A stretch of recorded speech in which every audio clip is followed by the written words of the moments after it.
a brisé leurs idoles. Alors ils l'ont jeté dans les flammes. Tout commence dans une ville il y a des milliers d'années. Les marchés sont bondés, les commerçants crient, les enfants courent, et les odeurs d'encens flottent dans l'air. Ici, on vend des tissus, des épices et des dieux. Dans cette ville, les rues sont pleines d'idoles, petites, grandes, en bois, en pierre. Chaque maison a la sienne, chaque famille les vénère. Les gens leur parlent, leur demandent protection, richesse, bonheur. Et même les parents apprennent à leurs enfants à se prosterner devant elles. Et au milieu de tout ça, un jeune garçon. Un garçon silencieux, curieux, qui observait sans parler. Ce garçon, c'était Ibrahim.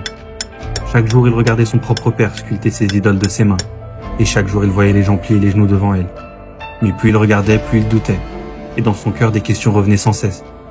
Pourquoi adorez-vous ce que vous avez vous-même fabriqué? Pourquoi prier une pierre qui ne parle pas? Pourquoi craindre ce qui ne peut ni aider, ni nuire? Alors il se mit à interroger. Mais il ne reçut que des réponses vides.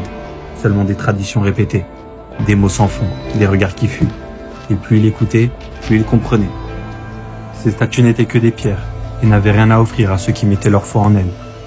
Alors Ibrahim eut une idée, un plan, un acte qui marquerait les esprits. Un jour, alors que le peuple était en fête, que la musique résonnait au loin et que la ville était vide, Ibrahim marcha en silence en direction du grand temple. C'est là que se trouvaient les principales idoles.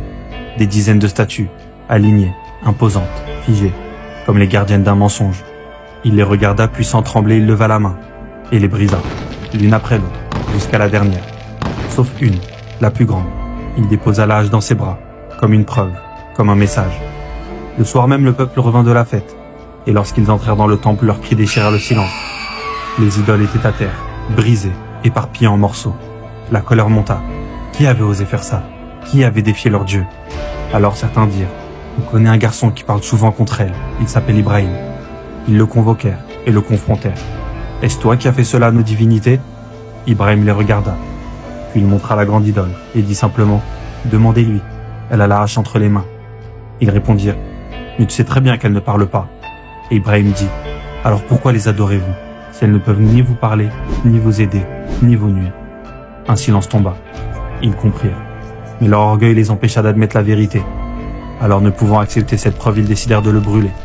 Ils rassemblèrent du bois, jusqu'à ce que le feu devienne si grand qu'ils ne pouvaient même pas s'en approcher. Mais Ibrahim resta calme. Il accepta son destin et dit simplement, Allah me suffit, et il est le meilleur garant. Puis ils le jetèrent dans les flammes. Et à ce moment précis, Dieu ordonna au feu, sois fraîcheur et paix pour Ibrahim. Les flammes brûlèrent tout, mais ne purent le toucher. Et Ibrahim sortit du feu sans aucune brûlure. Dieu venait de le sauver. Cette histoire nous montre que celui qui se lève pour la vérité ne sera jamais seul face à un mensonge. Et quand ton cœur est avec Dieu, même les flammes deviennent refuge.